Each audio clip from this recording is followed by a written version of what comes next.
been thinking about money for a long time. And really, it's best to think of money as an information system, primarily an information system for labor allocation. And for practical purposes, it exists in a series of heterogeneous databases, like very different databases in bank mainframes around the world. It moves quite slowly in reality. It seems to move fast sometimes, and it does with PayPal, which is real time.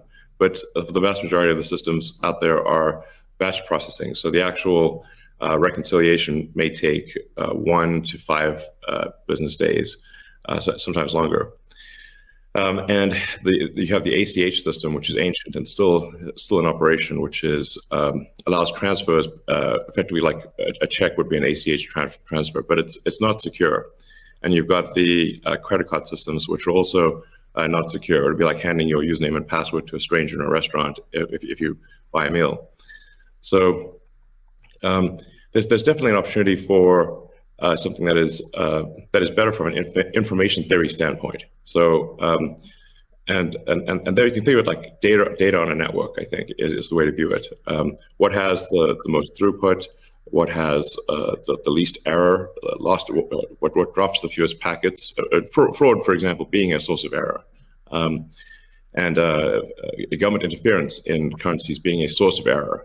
But it's fundamentally an information system. So I think it makes sense to support something that improves the quality of information with which we conduct the economy.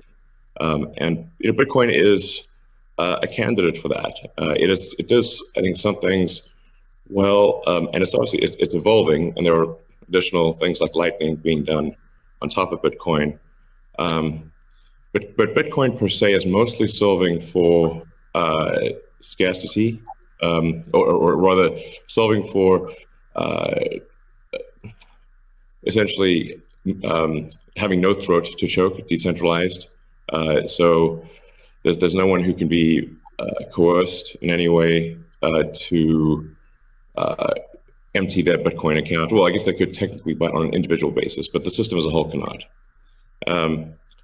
And it has an open ledger, which is also quite good. But transaction volume is low.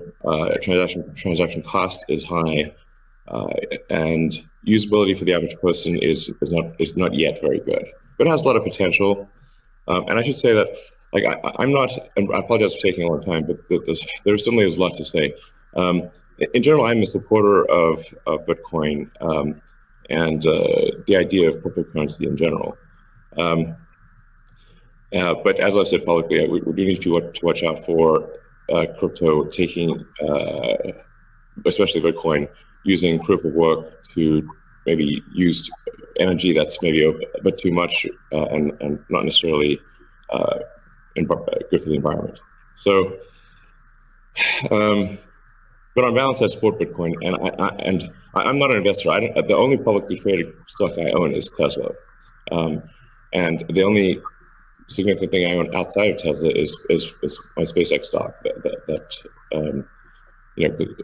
helped create both companies. So, but apart from that, I do own Bitcoin, and Tesla owns Bitcoin, SpaceX owns Bitcoin, and I do personally own a bit of Ethereum and Dogecoin, of course.